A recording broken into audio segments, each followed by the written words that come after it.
This is JCAD TV, your all-in-one local cable channel for news that matters, stories that inspire, and voices that deserve to be heard.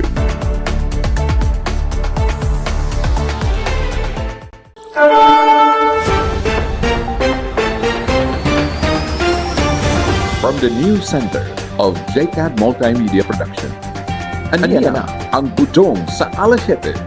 Bujong sa alas 7.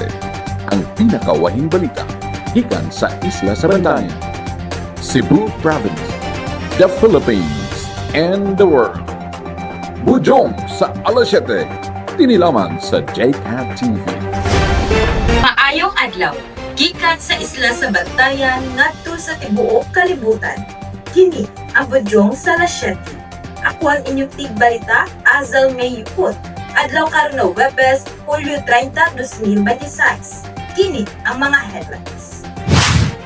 Bagong oval sa Bantayan, giplanuhan ng tukuron sa Administrasyong Layasi. Bantayan gisaulog ang ika-52 nga Nutrition Month Culmination Program. Bagong grocery store abli na karong adlaw sa Santa Fe. Impeachment trial ni VP Sara gipadayon pinaagi sa testimonya sa mga opisyal sa bangko. 8 ang patay sa bag-ong missile attack sa Russia batok sa Ukraine. Daghang international nga artista nagpahayag og kasubo batok sa Grammy Awards. Alex Iyala nakasulod sa ikaduhang hugna sa Mubadala DC Open. Ang mga headlines hatod kaninyo sa Abrahamic Roast. The taste you will always remember. Taod-taod nang gitinguha ni Mayor Alex Layasi nga makatukod gyud og bagong oval alang sa lungsod sa Bantayan. Alang sa dugang detalye ania kinureport ni Mark Attorney Alo.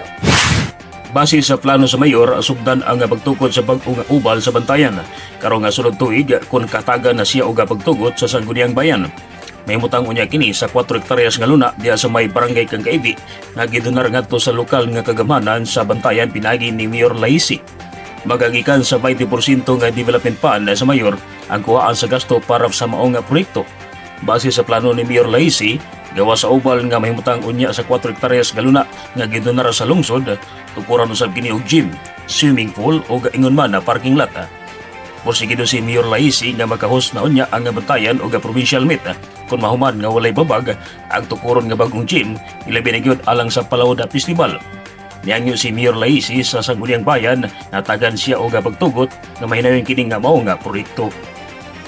Hinanamati sa atin ni nasuod sa mga konsilal, inyong parinting, hangiwan, naa diha sa Sangguniang Bayan ang akong suwat na permahan na sa tag-iya sa Duta nga muhatag o upat kahektarya ng luna para himuoy ng kaupal para ang tanan naton mga activities gikan sa Palawod makahimo kita og provincial meet para gawaton og pahatag sa Batayan. Karang ihatag na po hectares mga kaigsunan ko dili na para sa akong kaugalingon kundi para sa aton nga tanan nga Bantayanon. Alang sa JCAD TV kini ang Bujong sa alas 7. Mark Anthony Aloba reporting. Malapusong gipahigayon sa lokal nga kagamhanan sa Bantayan ang culmination program alang sa pagsaulog sa ika-52 na Nutrition Month. Alang sa dugang detalye ania kinureport ni Milogene Arnovia. Uban sa temang nutrisyon at kalikasan ating pangalagaan, malampusong gipahigayon ang 52nd Nutrition Month Culmination Program sa lungsod sa Bantayan. Gisugdan ng kalihukan pinaagi sa Grand Parade nga gitambungan sa tanang barangay sa lungsod. Mga uniform personnel gikan sa nagkalain-laing ahensya sa gobyerno, mga barangay kapitan ug ilang mga opisyal, mga trabahante sa Municipal Health Office, mga department heads sa munisipyo, DSWD, RHU staff, RAFI staff, ECCD learners gikan sa nagkalain-laing barangay ug mga banda. Nitambong usab sa maong kalihukan si Mayor Alex Layasi. Talagsaon usab ang pagpasundayag sa mga sikat nga gipalamutian sumala sa tema sa nutrisyon. Diin nagsakay ang mga kandidato sa Little Miss ug Little Mr. Nutrisyon. Gisundan kini sa kompetisyon alang sa Little Miss ug Little Mr. Nutrisyon. Human niini gipasundayag sa mga child development workers, child development teachers, ug mga kabataan ang ilang talento sa pagkanta ug pagsayaw. Gipahigayon usab ang raffle draw alang sa mga partisipante sa Nutri-Quiz, samtang sa farmers market, gibaligya sa mga lokal nga mag-uuma ang ilang preskong mga utanon ug prutas. Gisundan kini sa awarding ceremony diin gipasidunggan ang mga mananaog sa nagkalain-lain kompetisyon. Ang Barangay Tikad mao'y grand winner sa cooking contest, samtang Barangay Tamiao CDC mao'y grand winner sa gulayan sa CDC. Sa draw and tell contest, nakuha ni Dea Hias F. Mandal sa Area 1 CDC ang unang dapit. Ang Barangay Nutrition Scholars o BNS mao'y nag-angkon sa kampyonato sa Nutri-Sing contest, samtang ang Area 1 mao'y nagkampiyon sa Nutri-Dance contest. Ani ata karon diri sa Bantayan Plaza kung asa nila gipahigayo ng ilang 52nd Nutrition Month program. Nanukal sa Bantayan Plaza, alang sa Budyong sa alas 7 sa JCAT TV kini si Melo Junior Nopia reporting. Opisyal na giablihan karong adlaw ang unang OSIM branch sa isla nga nagtumong sa paghatag og kalidad ug mas ubos nga presyo sa mga produkto. Alang sa dugang detalye, ani akin report ni Ninya May Marfa. Opisyal nang nagbukas karong Hulyo 30 ang unang O-Save branch sa Bantayan Island nga nahimutang atubangan sa Roman Catholic Church sa Santa Fe. Ang O-Save usa na karon sa mga nagtubo nga grocery chains sa nasod ug aduna nay kapin sa 50 ka mga branch sa Cebu, lakip ang Cebu City ug Consolacion. Aduna usab kini daghang mga tindahan sa nagkalain-laing rehiyon ug probinsya. Ang tumong sa kumpanya mao ang paghatag sa mga konsumidor ug mas ubos nga presyo pinaagi sa pagminos sa dugang nga operating cost. Lakip niini ang ilang self-service nga sistema diin walay bagger ug ang pag-awag sa mga mamalitay nga magdala sa ilang kaugalingong eco bag. Pinaagi niini moubos ang gasto sa operasyon ug mas mapadayon nila ang pagbaligya sa mga produkto sa mas ubos nga presyo. Naginganyo ko kamo katong mga wala pa ka nakabalo. Ining usay kay kuan siya kanang na siya gitawag nga hard discount. Kaning hard discount mao ni siya kanang wala ni isang bagger, wala ni isang free na bolsita. Kali maulog ni siya kuan customer service. Kung dala mo o kaugalingan ninyo ng mga pudlanan like mga plastic. Pero naapod may ma-provide nga empty na cartons. Pero kung wala, naapod may mabaligya nga consistent nga eco bag. Then, kaning gitawag nga hard discount sa amo sa O-Save kay mao ni siya kan instead na magwa mig bagger or kanang magpalit may og kanang mga bolsita, free bolsita, discount na lang namo sa every item. Maong less kami sa every store compare sa ubang store, mas less ang among item. Then, maura to. Unta, magkita-kita ta diri sa O-Save, Santa Fe branch.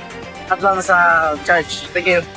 Sumala pa sa management, gipili nilang magbukas og branch sa Bantayan Island aron mas mapalapit sa mga konsumidor ug makatabang sa pagpakunhod sa ilang gastuhon sa adlaw-adlaw nga pagpamalit. Ilabi na karon nga misaka ang presyo sa mga palaliton. Dugang pa, aduna usab ang O-Save og mga private label brands nga sila mismo ang nagpasupply tungod niini mas ubos ang presyo kumpara sa ubang brand apan gipasalig gihapon ang kalidad. Amo sang giswayan o kuan siya na mo og lowest price so siya. Gitryan lang siya na. Kay first time pa man sud. Ano sang gitan-aw pa siya na. Nasud siya Wala sa uban. Daghan sad siya na adiri niya wala sad sa uban like mga powder guro murag lahi siya mga unsa na kanang iyahang kuan ba yung packaging ba oo nga na layang brand oo nga kung ikasulti aning bag-ong nag-opening ng tindahan ikumpara sa ubang tindahan mas ubos-ubos ni siya og presyo kaysa uban. Mas makasave mi aning mga palitonon ron. Mana nami ron magpalit mi bisag ginagmay. Pero thank you.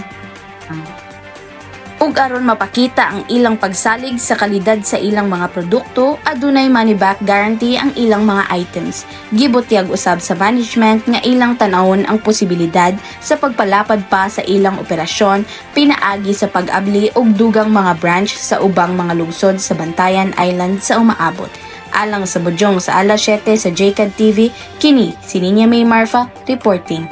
Nagpadayo ng impeachment trial ni Vice Presidente Sara Duterte sa Senado. Sa pinakabagong pagdungog, duha ka opisyal sa bangko ang mipamatuod kabahin sa dagkong check and cashments kay gihimo sa pipila ka kawani sa Office of the Vice President nga ilang giingong dili kasagarang transaksyon. Alang sa dugang detalye, ania kinreport ni Mark Anthony Allen. Duha ka mga opisyal sa bangko ang mipamatuod sa impeachment court nga ilang namatikdan ang dagkong kantidad sa mga chiki nga ginkas sa mga gawani sa Office of the Vice President ni Sara Duterte isip usa ka dili kasagarang nga transaksyon. Sumala sa ilang testimonya, ang mga chiki adunay kantidad nga maabot sa milyon ka piso o kasagarang ginkas pinaagi sa mga gawani imbis nga idiposito sa bank account usa ka pamaagi nga ilang giingong nga dili kasagaran alang sa ingong kadakong kantidad. Bisa banini gipasabot sa mga testigo nga wala sila mangingon nga dunay nitabo nga illegal nga kalihukan. Ang ilang gipamatuod mao lamang ang ilang obserbasyon isip ang opisyal sa bangko kabahin sa maong mga transaksyon. Kabahin kini sa mga ebidensya nga gipresentar sa impeachment proceedings batok kang Vice President Duterte. Samtang gisusi sa impeachment court ang mga aligasyon. Padayon usab nga gipanghimakak sa kampo sa Vice Presidente ang mga akusasyon batok kaniya o gipadayon ang ilang dipinsa sa mao nga kaso. Alang sa JCAD TV kini ang Budyong sa alas 7, Mark Anthony Alob reporting. Bagong pag-atake na usab ang gihimo sa Russia batok sa Ukraine. Naigo ang kapital nga Kyiv ug ang syudad nga Lviv diin daghang residente ang naapektuhan. Alang sa dugang detalye, ania kinreport ni Ila Campillan.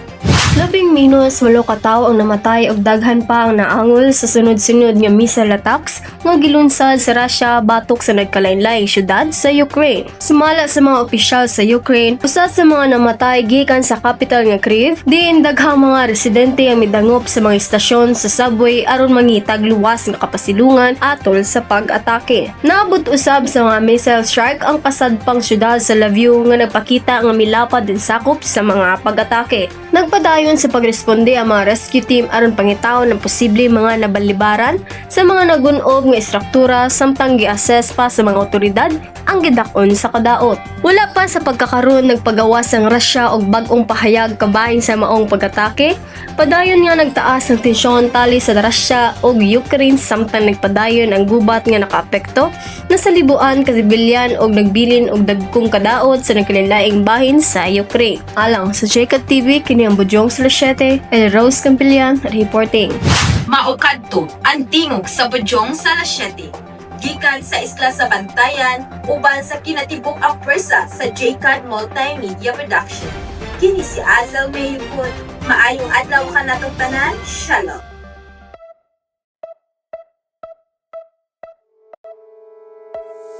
This is JCAD TV, your all-in-one local cable channel for news that matters, stories that inspire, and voices that deserve to be heard.